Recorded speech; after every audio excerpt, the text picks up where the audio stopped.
Hi friends, welcome to our channel. Brahmamudi serial next ఎపిసోడ్లో ఏం జరగబోతోందో ఈ వీడియోలో చూసి తెలుసుకుందాం. ఎవిడెన్స్ డిలీట్ చేసిన రుద్రాని అసలేం జరిగింది అని తెలుసుకోవడానికి ఈ వీడియోని స్కిప్ చేయకుండా ఎండ్ వరకు చూసేయండి. అప్పు అసలు నిజాన్ని అందరి ముందు బయట పెడుతుంది, కానీ అది నిజమని అందరి ముందు నిరూపించలేకపోతుంది. అప్పుడు రాజ్, ఏంటిది అప్పు, నువ్వు చెప్పిందంతా నిజమని అందరి ముందు ప్రూవ్ చేసుకోలేకపోయావు అని అంటాడు. అప్పుడు అప్పు ఏమీ మాట్లాడకుండా మౌనంగా ఉంటుంది. అప్పుడు రాజ్, ఏంటప్పు ఏమీ మాట్లాడవేంటి, ఇప్పుడు నువ్వు చెప్పింది నిజం అనుకోవాలా అబద్ధం అనుకోవాలా అని అంటాడు. అప్పుడు యామిని, నిజమని ఎలా అనుకుంటాం బావా, అది ఖచ్చితంగా అబద్ధమే. ఈ అప్పు ఇప్పటి వరకు చెప్పింది కట్టు కదా అని అందరి ముందు రుజువైంది కదా. ఈ అప్పు కావాలనే ఈ పెళ్లిని ఆపడానికి ఇలా చేసింది అని నాకు అనిపిస్తోంది బావా అని అంటుంది. నిజం బయట పెట్టాలి అంటే అసలు వీళ్ళ కుటుంబానికి మన ఇద్దరి పెళ్లి జరగడం అస్సలు ఇష్టం లేదు అని అంటుంది. ఇప్పటి వరకు మన పెళ్లిలో జరిగిన ఆటంకాలన్నిటికీ ఎవరు కారణమో కూడా నాకు తెలుసు అని అంటుంది. ఆ మాట వినగానే అందరూ ఆశ్చర్యపోతారు. అప్పుడు అపర్ణ, ఇందిరాదేవి, కనకంలు ముగ్గురు ఇప్పటి వరకు వాళ్ళు చేసిన పనులన్నీ ఆ యామిని అందరి ముందు బయట పెడుతుందేమో అని చాలా భయపడిపోతూ ఉంటారు. అప్పుడు రాజ్, చూడప్పు, నువ్వొక మంచి పోలీస్ ఆఫీసర్వి, నీకు నేను చెప్పేంత వాడిని కాదు, కానీ ఒక సలహా ఇస్తున్నాను. నీకు ఏదన్నా విషయం తెలిసినప్పుడు అది నిజమా కాదా అని తెలుసుకొని అప్పుడు అందరి ముందు ఆ విషయాన్ని బయట పెట్టు, లేకపోతే ఇప్పుడు జరిగినట్టుగానే జరుగుతుంది. ఇలా అబద్ధాన్ని కూడా నువ్వు పొరపడి అది నిజం అనుకొని ఇలా అందరి ముందు నువ్వు దాన్ని బయట పెట్టి ఇప్పుడు నీ పరువుని నువ్వే పోగొట్టుకున్నావు అని అంటాడు. అప్పుడు యామిని, చూసావా అప్పు, నువ్వు తీసిన గోతులో నువ్వే పడేలాగా ఎలా చేశాను, లేకపోతే నన్నే అరెస్ట్ చేద్దామని వీడియోని తీసి ఎవిడెన్స్ ని రెడీ చేసుకొని మరి ఇలా సరాసరి నీ స్టాఫ్ ని తీసుకొని నా ఇంటికి వచ్చేస్తావా? యామిని ఇక్కడ, యామినిని పట్టుకోవడం అంత ఈజీ కాదు.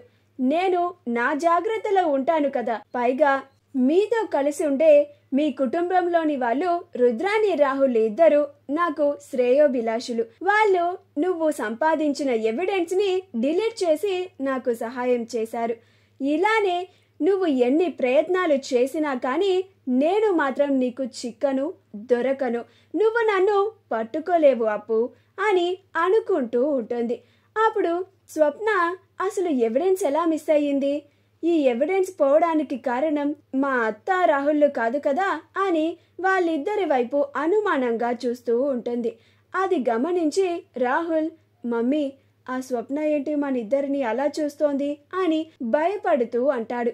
అప్పుడు రుద్రాని కూడా వెనక్కి తిరిగి స్వప్న వైపు చూసి, ఇదేంటి నిజంగానే తేడాగా చూస్తుంది, కొంపదీసి ఆ ఎవిడెన్స్ ని మాయం చేసింది మనమేనని దీనికి అనుమానం వచ్చిందా అని కొంచెం కంగారు పడుతూ ఉంటారు. కానీ దాన్ని పైకి కనిపించకుండా కప్పిపుచ్చాలని చూస్తూ ఉంటారు. అప్పుడు స్వప్న వాళ్ళిద్దరూ కొంచెం కంగారుగా కనిపించడం, పైగా దాన్ని పైకి కనిపించకుండా నటించడం చూసి స్వప్న, వీళ్ళిద్దరి ప్రవర్తన చూస్తూ ఉంటే నాకేదో తేడా కొడుతుంది, ఖచ్చితంగా వీళ్ళే ఆ ఎవిడెన్స్ ని మాయం చేసి ఉంటారు. ఆ యామినికి మేము కాకుండా ఈ పెళ్లిని ఆపాలి అనుకునే వాళ్ళు ఎవ్వరూ లేరు. అంటే మా అత్త, ఆ రాహుల్ ఇద్దరు ఆ యామినికి సపోర్ట్ చేయడానికి వీళ్ళిద్దరూ ఖచ్చితంగా ఆ పని చేసే ఉంటారు. మొదటి నుంచి మా అత్త ఆ యామినితో మాట్లాడుతూనే ఉంది, ఆ యామినికి వత్తాసు పలుకుతూనే ఉంది.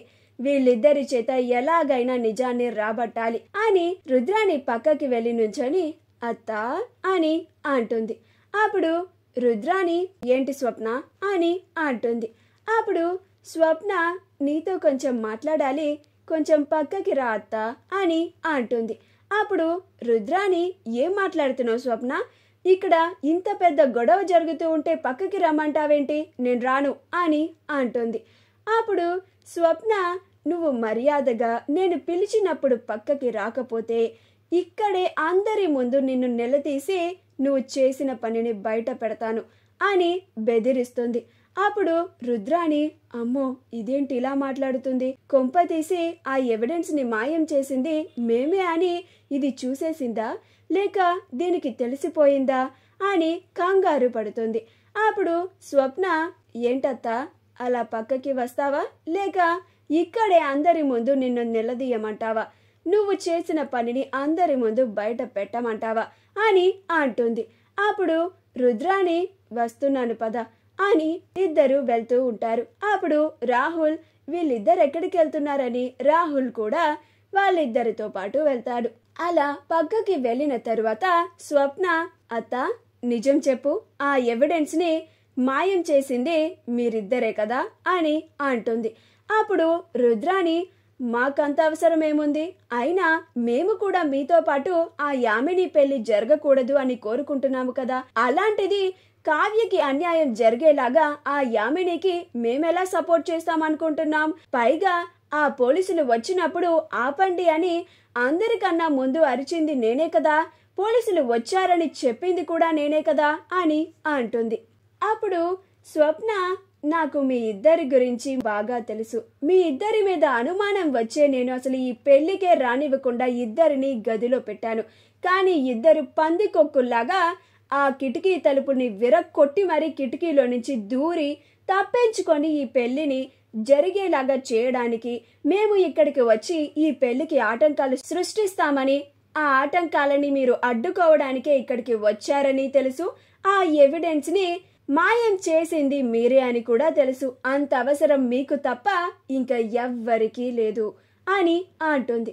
అప్పుడు రుద్రాణి నువ్వు నన్ను అపార్థం చేసుకుంటున్నావు స్వప్న, నేను మారిపోయాను అని అంటుంది. అప్పుడు స్వప్న ఎంతటి హంతకుడైనా దుర్మార్గుడైనా క్రూరవంతమైన వాడైనా మారిపోయాడంటే నమ్ముతాను, కానీ మీరిద్దరూ మారారని చెప్తే మాత్రం చచ్చినా నమ్మను, ఎందుకంటే ఎన్ని యుగాలు మారినా ఎంత మారినా కానీ మీరిద్దరి బుద్ధి అస్సలు మారదు. ఆ యామినికి సపోర్ట్ చేయడానికి సహాయం చేయడానికి మీరే ఆ ఎవిడెన్స్ ని మాయం చేసి ఉంటారు, నిజం చెప్పతా, లేకపోతే అందరి ముందు ఆ ఎవిడెన్స్ ని మాయం చేసింది మీరిద్దరే అని చెప్తాను అని అంటుంది. అప్పుడు రాహుల్ ఏం మాట్లాడుతున్నావు స్వప్న, మేమిద్దరం ఎందుకు డిలీట్ చేస్తాం, అయినా మేమే డిలీట్ చేసాం అన్నదానికి నీ దగ్గర ఏం ప్రూఫ్ ఉంది అని అంటాడు. అప్పుడు స్వప్న మీరిద్దరే డిలీట్ చేశారు అని చెప్పడానికి నా దగ్గర ప్రూఫ్ ఉంది అని ఊరికే చెప్తుంది. ఆ మాట వినగానే రుద్రాణి రాహుల్ ఇద్దరు ఆశ్చర్యపోతారు. ఇద్దరు ఒకళ్ళ మొహం ఒకళ్ళు చూసుకుంటూ ఉంటారు. అప్పుడు రుద్రాణి రాహుల్ని చూసి ఏరా వెదవా, నీ పెళ్ళం ఎక్కడ ఉందో సరిగ్గా కనిపెట్టుకొని నిన్ను రమ్మని చెప్పానా అని అన్నట్టుగా చూస్తూ ఉంటుంది. అప్పుడు రాహుల్ నేను చూసినప్పుడు అది నిద్రపోతుంది మామ్ అని అన్నట్టుగా రుద్రాణి వైపు చూసి అనుకుంటూ ఉంటాడు. అది చూసి స్వప్న ఏంటి ఇద్దరు ఒకళ్ళ మొహాలొకళ్ళు చూసుకుంటున్నారు అని అంటుంది. మా వీడియో కనుక మీకు నచ్చినట్లయితే లైక్ చేయండి, షేర్ చేయండి, మా ఛానల్ని సబ్స్క్రైబ్ చేసుకోండి, పక్కనే ఉన్న బెల్ ఐకాన్ని క్లిక్ చేయడం మాత్రం మర్చిపోకండి.